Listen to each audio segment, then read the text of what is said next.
Tingnan nyo mga idol, yung ginawa ng Tokmol na to mga idol. Grabe, winalang kwenta ang ating kababayan. Tinulak-tulak oh. Grabe po ang ginawa sa ating pambatong Pinoy. Isa pa to mga idol, tingnan nyo pa yung isang footage mga idol oh. Parang binabaliwala lang ang suntok ng Pinoy na parang bata lang daw ang kung sumuntok ang ating pambato. Isa pa mga idol, tingnan nyo oh. Pangawa-ngawa pa, sarap iuntog sa semento oh. Grabe yung pambabastos. Winawalang kwenta ang Pinoy. Tinatawanan pa ang Pinoy mga idol. Sinabi nito na siya daw ang champion at magiging madali lang daw ito para sa kanya. Pero sa kabila ng lahat ng mga pinagsasabi ng mayabang na to mga idol, ay napaka-humble pa rin ng ating kababayan. Na kung saan nga ay mga kamao na lang daw nito ang magbibigay ng leksyon sa hambog na boksingerong to mga idol.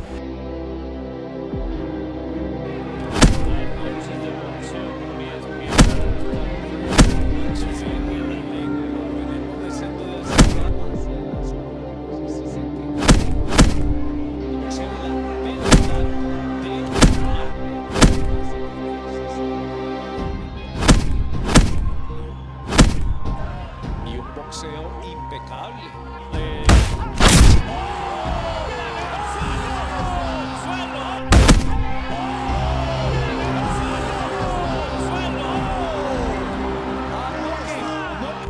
Ang laban na nga ito mga idol sa pagitan ng ating kababayan na si Jesus Rojas na may alias Terminator laban sa Indianong di mo mawari na si Claudio Marrero na may alias na Superman. Let's go mga idol kung paano binigyan ng leksyon ni kabayan ang hambog na Indianong to mga idol. Unang round.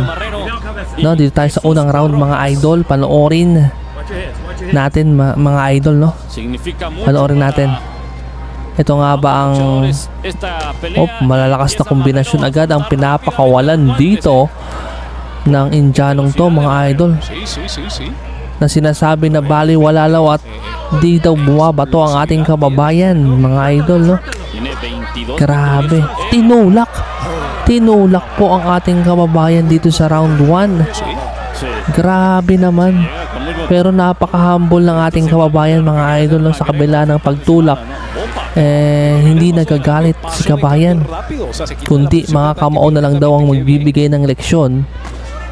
No, pasensya na kung medyo maingay sa pagbo-voice over si Jan Vaccine TV mga idol no. Kung napapanood mo to mga idol ay maraming salamat sa iyo at ingat po kayo palagi mga idol at salamat sa mga basher ko. Kung maingay ako pasensya na mga idol.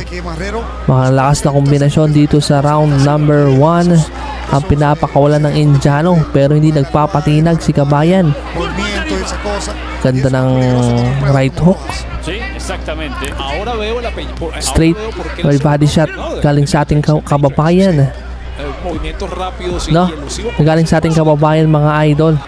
So dito mga idol, 30 seconds left dito sa round number 1. Paano? Grabe. Parang pinaglalaroan lang yung ating kababayan mga idol oh. Ni Indianong to mga idol. 15 seconds left. Tingnan nyo, sabi niya wala daw, baliwala. Yung bawat suntok ng Pinoy ay baliwala daw. Parang pinaglalaroan lang ang ating kababayan. Grabe mga idol. Round 2 na tayo mga idol no. Kita nyo kung gaano kahambog ang Indianong to mga idol. Pinaglalaroan lang si kabayan. Pero yung determinasyon umaapaw. Grabe, napaka pressure fighter din to si kabayan mga idol. No? Pressure fighter, talagang hindi nagpapatinag din. Ang ganda rin ng stamina ng ating kababayan mga idol. Grabe.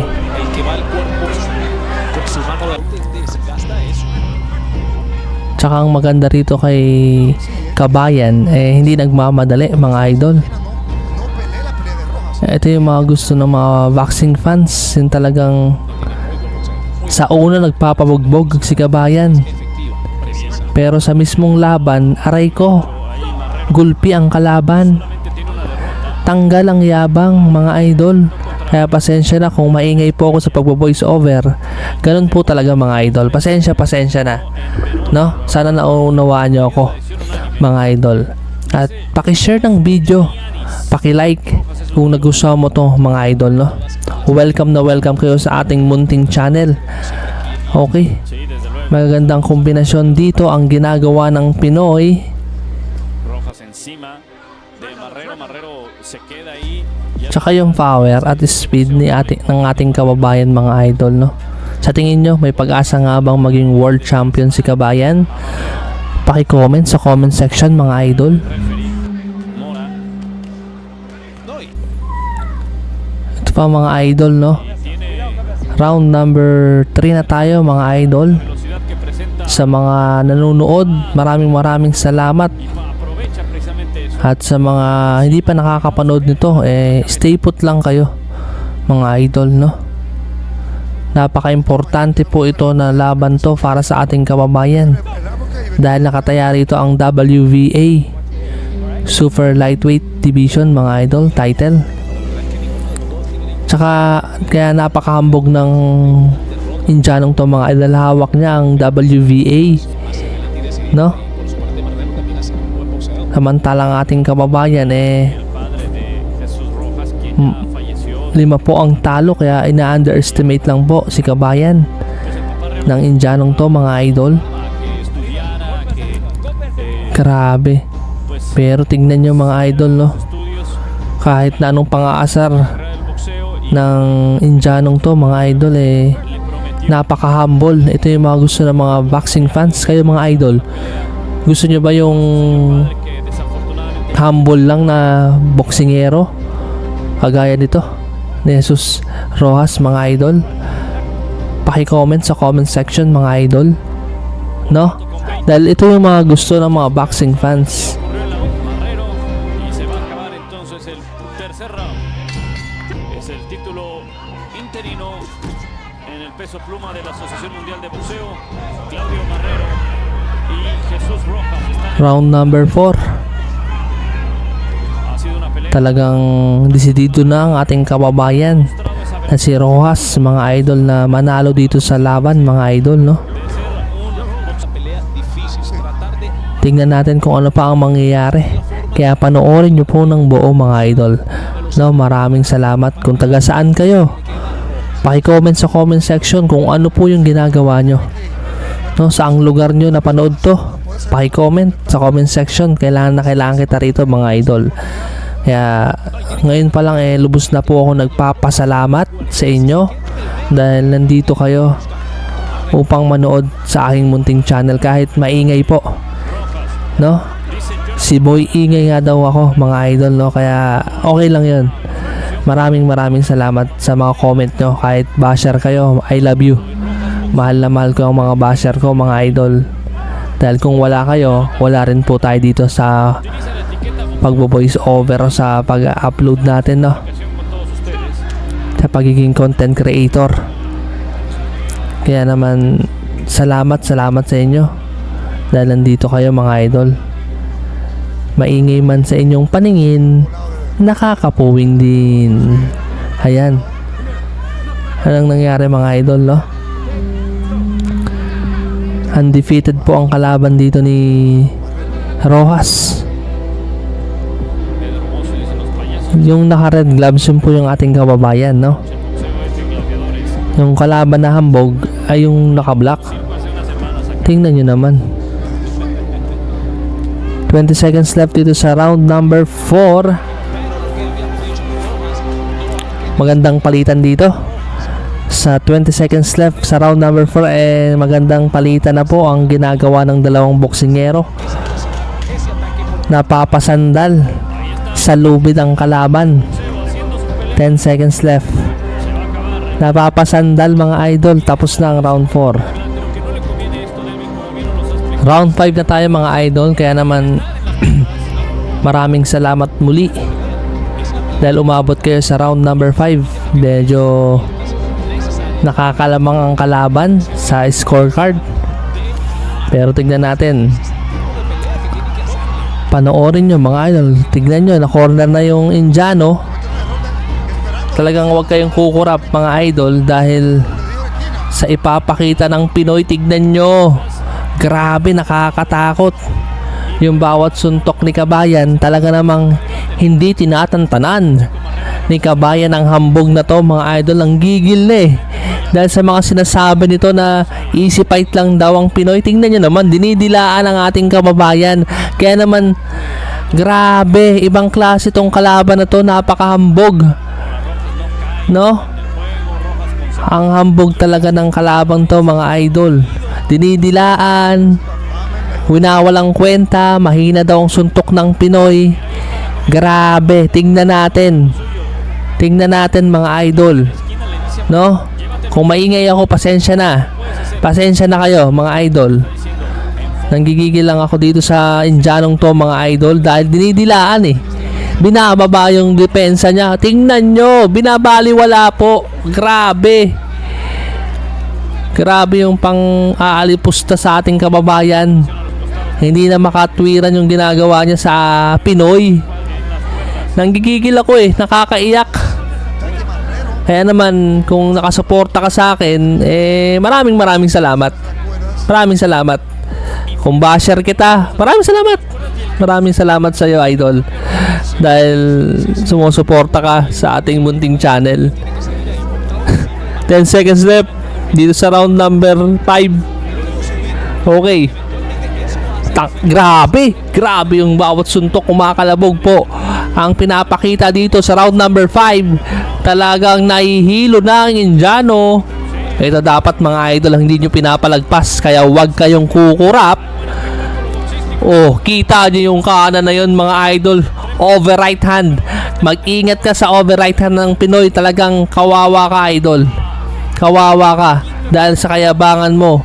Tingnan mo, tapos na round number 5. Round 6 na tayo mga idol. Tingnan nyo naman oh, sa round 6 binababa yung depensa. Patuloy pa rin sa pagmamayabang. Nakala mo'y mahina lang ang suntok ni Kabayan. Ganyan ba yung mga gusto nyo mga idol? Yung grabe, tingnan nyo yung kombinasyon ng Pinoy. Tumatagos yung depensa. Isang suntok, tumatagos yung depensa ng Pinoy. Tumatagos yung atake, no mga idol, no? Bawat suntok. Tsaka ang maganda rito kay Jesus Rojas mga idol, sa ating kababayan, sino mga taga Bohol dyan, taga Bohol po ang ating kababayan na yan, paki-comment sa comment section, no? Grabe, tingnan nyo yung depensa ng kalaban. Parang pinaglalaroan lang, parang laruan lang ang tingin sa ating kababayan. Ibang klase ka, no? Hindi mo binibigyan ng importansya si Kabayan. Kaya naman bibigyan ka ng leksyon idol, no? Bibigyan ng leksyon, kaya wag kayong kukurap, alitap-tap, no? Sigawan, boo, no? Binuba ang Pinoy. Bakit ganun idol? Grabe naman kayo sa ating kababayan idol, no? Nagreklamo na si Kabayan dahil sa pandarayang ginagawa sa kanya mga idol. Grabe yung over right hand, kaliwat kanan. Pinapakita talaga kung gaano kadeterminadong manalo si Kabayan. Kombinasyon pa lang idol. Kung taga saan kayo, pakishare ng video, pakishare, para malaman natin mga idol kung gaano walang kwenta tong kalaban niya na pinahiya, no? Pakishare mga idol, importante po kayo mga idol, no? Kaya naman maraming salamat sa inyo mga idol, no? Kung share nyo to, maraming salamat sa iyo. Tingnan nyo, binababa yung depensa para makita kung gaano kayabang to. I-share mo na yung video idol. Yun, tapos na ang round 7, round 6. Round 7 na tayo mga idol. Huwag kayong kukurap, alitap-tap, no? Kita nyo mga idol, sinasalo lang ng Pinoy ang suntok ng kalaban, hindi nagpapatinag. Ito yung maganda sa Pinoy na to, may stamina. Check yan sa akin, no? Kasi yung ibang mga boksingero, round 2 pa lang hingal na ang boksingero, no? Pero itong si Rojas talaga namang nakatayo, no? at hindi bumibitaw pa rin ng malalakas na kombinasyon. Kagaya nito mga consistent ang malalakas na kombinasyon na pinapakawalan niya mga idol. No, sa tingin nyo, may pag-asa nga bang maging world champion balang araw si Rojas mga idol? Paki-comment. Sino mga taga Bohol yun, no? Na corner dito. Ang tingnan nyo mga idol, grabe uppercut. Grabe, ang lakas ng uppercut. Talaga namang bumabaon ang bawat suntok ng Pinoy. Grabe talaga mga idol. Kaya naman kung ngayon ay nanonood ka pa rin, maraming salamat sa'yo. Paki-share ng video. Pinaglalaroan lang oh, tita nyo. Binabaliwala lang ang suntok ng Pinoy. Tumatakbo-takbo. Grabe. Hina nyo, binababa yung depensa. Diba idol? Ikaw ba, hindi ka ba maiinis idol? Yan oh, yan, yari ka ngayon sa Pinoy. Yari ka. Yan. Gulpi tuloy siya. Ano? Oh, kanan pa lang yun, idol. Kaliwat kanan pa lang yun. Talagang nahihilo ka na. 50 seconds left. Grabe. Ganto naghihiganti ang Pinoy. The revenge is coming. Grabe. 36 seconds left dito sa round 7. Kaya wag kayong kukurap mga idol. Grabe magalit ang Pinoy. Pinaglalaroan kasi. Pinaglalaroan. Kaya wag yung paglalaroan si kabayan mga idol, no? Grabe oh. Hilo-hilo na. Napapagod na yung Indianong to mga idol. 13 seconds left dito sa round number 7. Yun, nagalit. Kita nyo yun. Bagsak ang Indianong mayabang. Tanggal ang yabang mo ngayon, idol. Ano? Wala na. Tinigil na. Grabe. Grabe talaga idol. Ibang klase kasi. Mayabang kasi. Yan ang nangyayari sa mga mayayabang na boksingero. Wag kasi inuuna ang yabang. No? Paki-comment kung nagustuhan mo tong video at paki-share para makita kung gaano kayabang to mga idol, no? Grabe talaga idol. So maraming salamat sa inyo at sa muli.